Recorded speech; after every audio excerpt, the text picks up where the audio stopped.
más el síndrome nefrótico y el síndrome nefrítico. Esto lo vimos ayer también. Ya, y ahí comenzamos, ¿no? Por ejemplo, este cuadro es de Harrison. Pone síndromes glomerulares y los clasifican así como lo ha hecho el doctor Solar y como está en la mayoría de libros de referencia, ¿no? Quienes hacen más o se presentan como un síndrome nefrítico. Ya sabemos que el síndrome nefrítico es una hematuria franca y tiene que tener I porque si no es diagnóstico los cilindros hemáticos.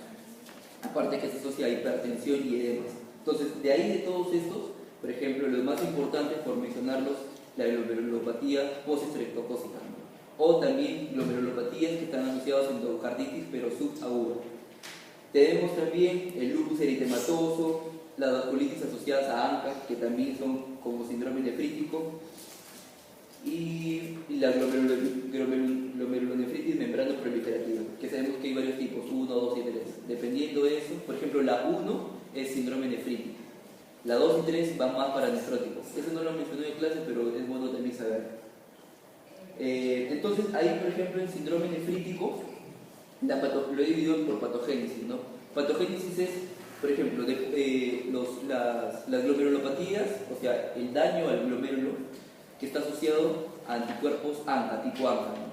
Tenemos, se divide así, ¿no? Unas que son propias del riñón, es una enfermedad primaria renal, y otra que es enfermedad renal, pero que se afecta por una enfermedad sistémica o secundaria, ¿no? Es como que una enfermedad tiene un compromiso hepático, renal, no sé, de demás órganos. Y es como que enfermedad secundaria renal. Ahí tenemos las tres que hemos revisado ayer, la de vasculitis por granulomatosis con poliangiitis, que es Wegener, Schur-Strauss, y poliangiitis microscópica, cada una con su clínica. Eso lo hemos revisado ayer. Lo otro que tenemos, la otra importante patogénesis es por depósito de inmunocomplejos o formación de inmunocomplejos en el mismo glomérulo. Entonces también, ¿no? Dividirlo en enfermedad renal y enfermedad renal primaria y enfermedad renal secundaria. La clínica que he puesto es principalmente a la enfermedad renal secundaria.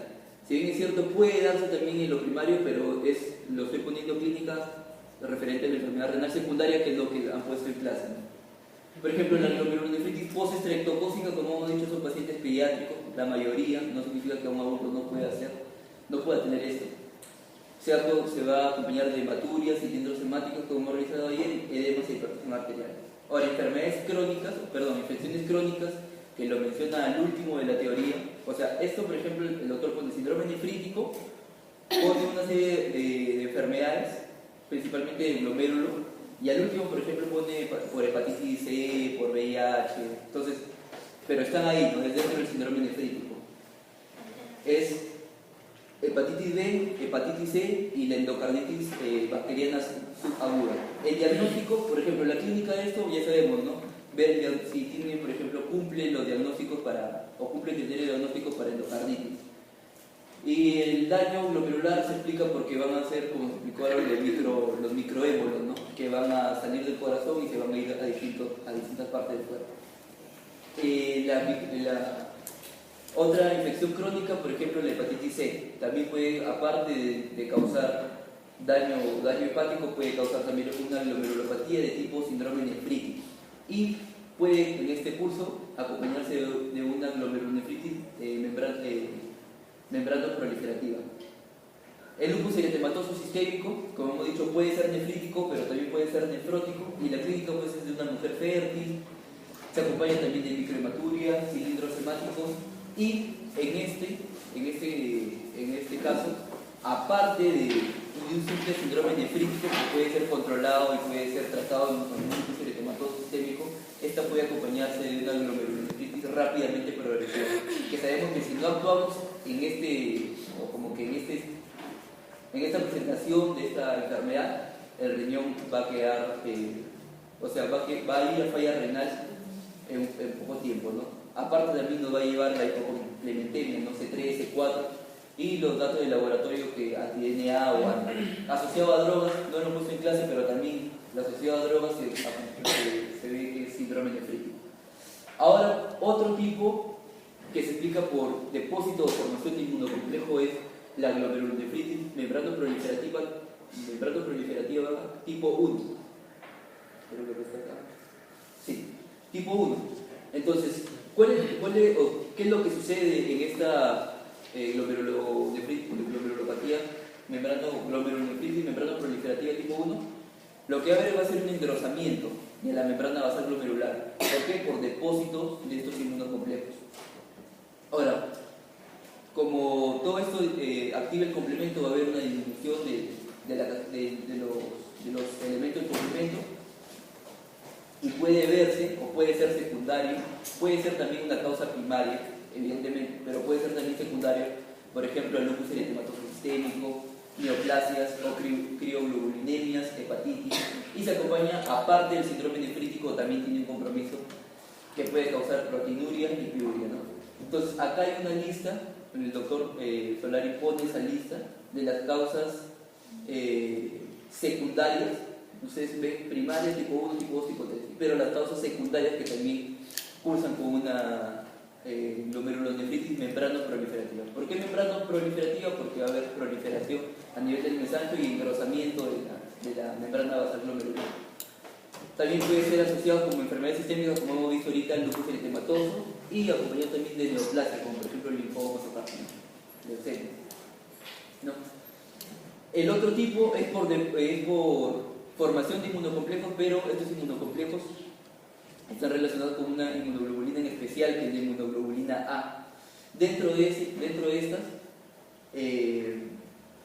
tenemos, por ejemplo, eso es lo primario, ¿no? Hay una glomerulonefritis por inmunoglobulina A, esa es la enfermedad primaria, es idiopática, no se sabe su causa. La enfermedad secundaria es también por depósitos de inmunoglobulina A, pero debido a otro tipo de enfermedad que sí se sabe su patogenia, como por ejemplo la púrpura de Henoch-Schönlein. Como hemos visto ayer, son niños, es una población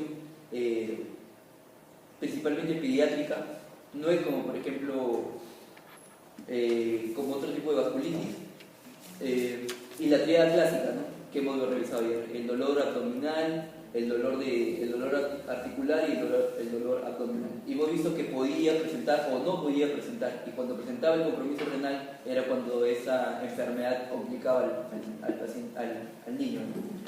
Pero también hay un sinnúmero de causas, y también el doctor ha puesto un cuadro similar a este, no lo puse para ponerlo, un cuadro similar a este, de todas las glomerulopatías que se explican por depósito de inmunocomplejos, y estos inmunocomplejos debidos a inmunoglobulina. También hay una serie. Ahí he puesto nada más que cirrosis y enfermedad celíaca.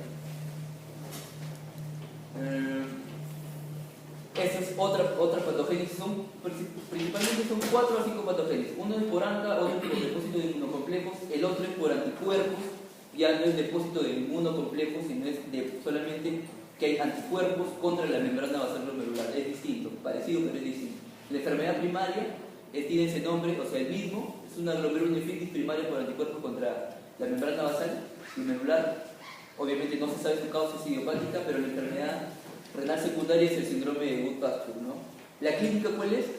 Que este síndrome se presenta como un síndrome nefrítico, pero como vamos a ver, el doctor también lo pone dentro de las causas del síndrome pulmón-riñón, ¿no? Se va a acompañar de hemorragia alveolar. Entonces vamos a ver que el paciente llega con hemoptisis, se va a ver hematuria, proteinuria y hemoglobina. Obviamente vamos a tener un paciente anémico.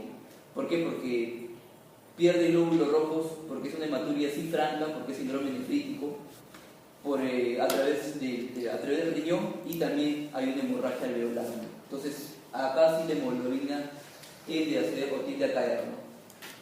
Y anormalidades genéticas de la membrana basal glomerular, principalmente defectos del colágeno tipo 4. Sabemos que en la membrana el colágeno que oprime es el colágeno tipo 4. Enfermedades renales primarias no se han visto, pero sí hay enfermedades renales secundarias, como por ejemplo la hematuria familiar religna, en donde se adelgaza la membrana basal glomerular.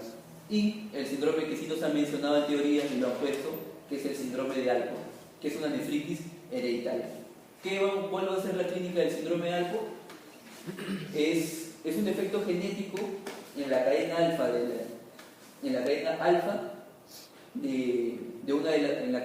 del colágeno tipo 4. Lo que va a causar puede ser o engrosamiento o de adelgazamiento, eso depende de lo que vea el patólogo, pero sí va a haber este efecto que sí se puede observar en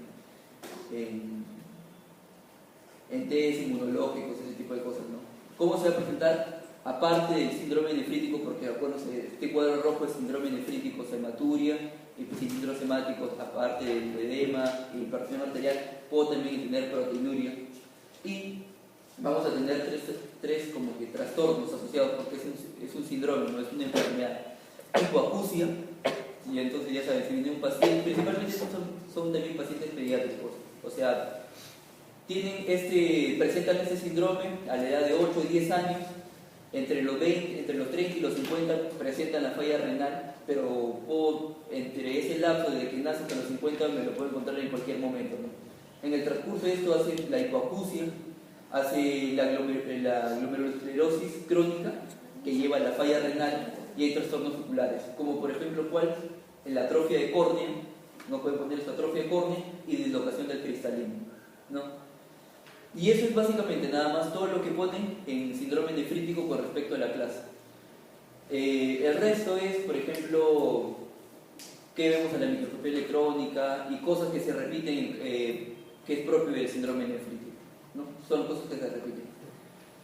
Luego que sigue acá, síndrome nefróticos, también nos ponen una lista, principalmente, si se dan cuenta, son enfermedades primarias del riñón, o sea que no se sabe su patogenia, pero en realidad no se sabe cuál es su causa en sí. De cambios mínimos, la glomerulosclerosis focal segmentaria, glomerulonefritis membranosa. La diabética sí sabemos cuál es su causa, por F secundaria. Amiloidosis también es desconocida, pero es una enfermedad sistémica, no del riñón. Depósito de cadenas ligeras, enfermedad de Fabry. Lo vamos a revisar también. Entonces, el síndrome nefrótico, le he puesto azul, no, morado.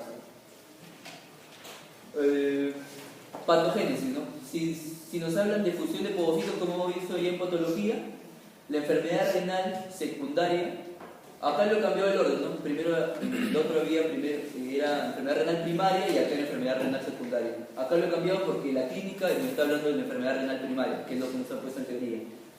Pero también debemos saber, por cultura médica, ¿no? por futuros exámenes, que puede haber una fusión de povocitos cuando o asociado a eso, ¿no? Por ejemplo, los AINES, terapia con interferón o neoplasia lipoproliferativa, como linfomas Hodgkin. Y la enfermedad renal primaria, que es clásica ya, la enfermedad de cambios mínimos, ¿no? Que hay fusión de los povocitos. A la microscopía electrónica, a la microscopía óptica, nosotros no vemos ningún cambio a nivel glomerular, pero lo vamos a ver a nivel de la microscopía electrónica. En la clínica, niños,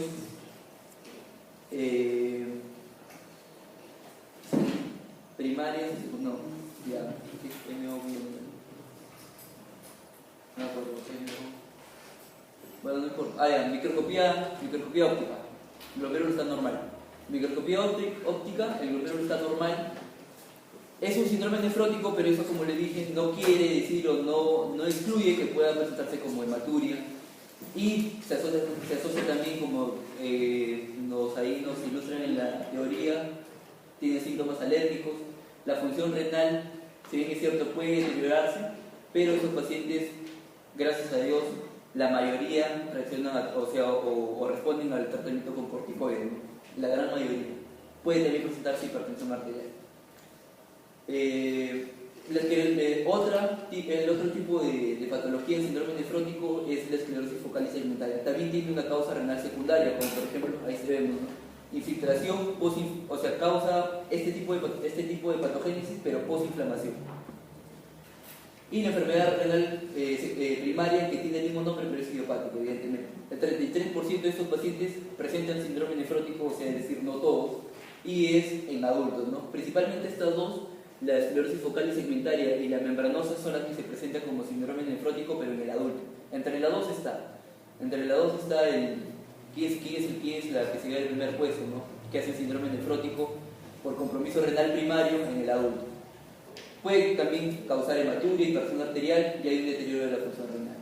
Ahora, ahí he puesto para no poner engrosamiento porque ocupa mucho espacio, he puesto en inglés, ¿no? TIC, que es el engrosamiento de la membrana basal glomerular, pero por un depósito, se dice que es un depósito subepitelial y que si lo vemos en la microscopía electrónica lo vemos en forma de vesículas, ¿no? Vale. La enfermedad renal, hay también causas secundarias, bastantes causas secundarias, y la enfermedad renal primaria que nos han enseñado, ¿no? Que es una glomerulopatía por complejos inmunes, depósitos subepiteliales y formación de vesículas, ¿no? Se presenta mayormente en varones, sobre todo en varones, y está asociado a fenómenos trombóticos.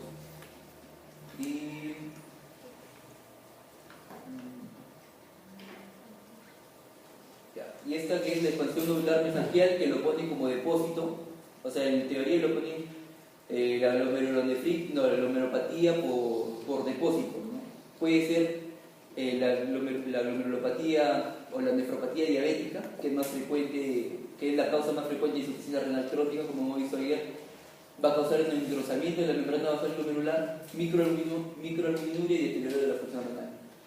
Lo realizamos también ayer, amiloidosis, depósito de ese material fibrilar de origen proteínico, pero que está mal plegado en diferentes órganos, y también por depósito de cadenas ligeras en enfermedades como por ejemplo el mieloma múltiple, ¿no?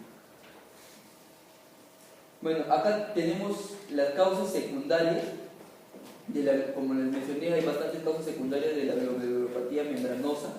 Hay distintas causas, esto también lo ponen en la teoría, sería cuestión de revisarlas, pero el cuadro clínico que nos han presentado es de la enfermedad primaria, ¿no?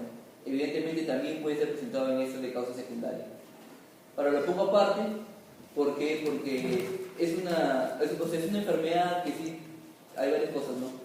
Es por depósito, también es una enfermedad por depósito, que se llama la glomerulonefritis o glomerulopatía, por la enfermedad de Fabry, depósito por la enfermedad de Fabry, ¿no? ¿Es un error innato o es una anomalía cromosómica?